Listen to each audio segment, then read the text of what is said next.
My name's Jason Rubino, also known by the musical moniker Sir Salamander.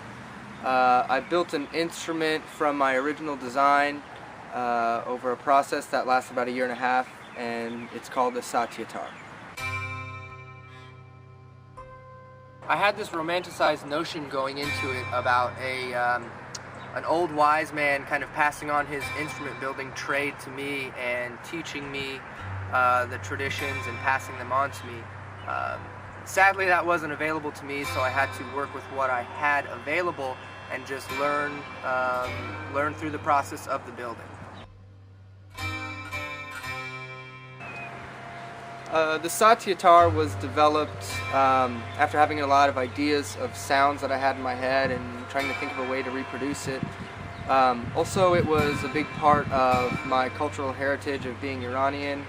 I traveled to Iran in year 2000 and spent a lot of time listening to a lot of live music and actually meeting some instrument builders who were really fantastic people and inspired me to get an idea that, you know, people can build their own instruments, and it wasn't this thing that society tells you have to have a big factory or massive amounts of expensive tools. It's something anybody can do as long as they have the drive and the will to do it. So the primary section, resonating chamber of the Satyatar, is a cured gourd, and above that sits a bridge with actually 4 legs that kind of creates a table-like structure in which I can rest my palm on and pluck back and forth with my thumb and forefinger. The string setup is loosely based off of an Iranian setar, which has a double course and then 2 single courses, and the double course acts as essentially kind of drones, and you play lead melodies with the other 2 strings. I use finger picks to play that section, and I use a slide with my left hand to change frequency. And I also utilize a bow with that section as well. And the section right after that, which is on the secondary resonating chamber, is a 12-string qanun section, harp section, that's played with finger picks as well.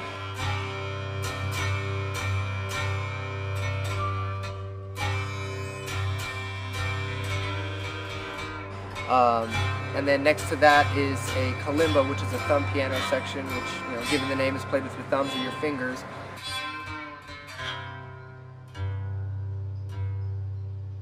And then to the left of that is a percussion section, essentially just for providing some backing rhythm when I layer all the different parts together.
So while I was building this, I was using really minimal tools, some really basic cheap power tools that I had available for me, and a lot of hand tools. The majority of it was made with hand tools, and basically I was doing my own research and drawing up designs and throwing stuff away and basically trying to find a feasible means of making this instrument with what I already have.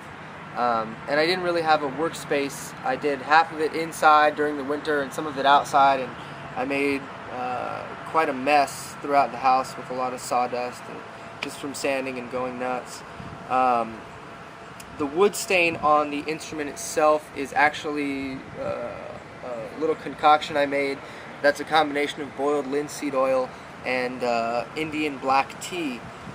which basically gave kind of a nice sheen to it and just a very kind of minimal hue tint to it, which I'm really happy with. The ornamentation on the side was something that, when seeing all these other fantastic music instruments that people built, I always saw this beautiful ornamentation that was, really traditional or out there or avant-garde or psychedelic.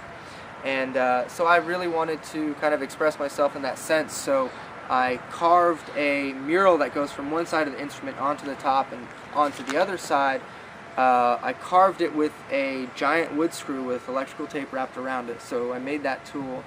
And after that I actually soldered, used a soldering iron to wood burn all of the design deeper into the wood and give it kind of a darker black-brown tint to it, so it kind of contrasts a little bit more. And the design on it is a huge jellyfish on one side, with his tentacles going across the top and onto the other side, and on the other side is a little man on a rickety boat with balloons coming out of his head. So I don't really know where that came from, but it was just an idea that I had, and it kind of plays off the theme that the instrument is shaped like a sperm whale.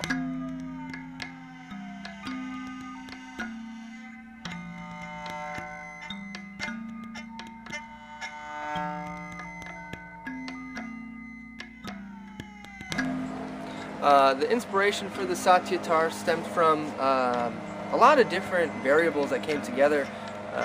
I started playing bass when I was 15 years old, and played a lot of different types of music throughout my teens and early 20s. When I was 18 years old, I started collecting instruments and basically having a desire to learn about other instruments throughout the world.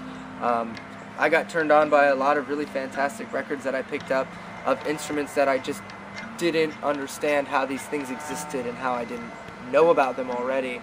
So I started doing a lot of research into instruments from different regions of the world, and while doing that, I ended up learning a lot about the construction. And when I went to Iran in 2000, I flew back on a 26-hour flight with my arms loaded with instruments, which was tough, but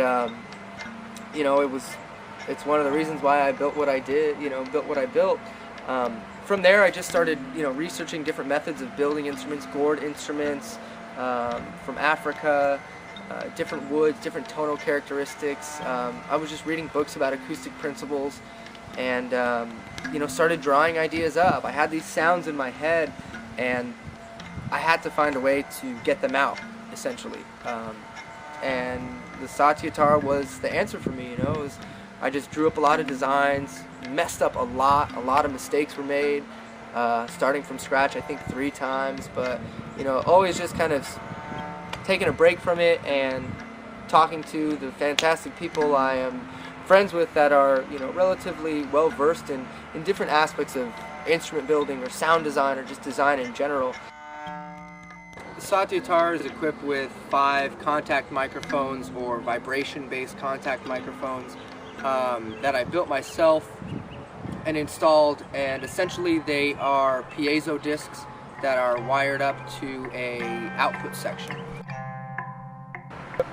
So as far as the performance context of this instrument, right now there is not one that exists. As I finished the instrument, which is typically never really finished for me, I'm still going to continue adding things to it as I go along. But I'm in the process of learning it and adapting to utilizing it with technology, with mixers, with looping pedals, which will enable the audience to hear everything. I'm hoping to play out sometime soon and share this art form with the world, because what is art unless other people get a chance to see it and hear it.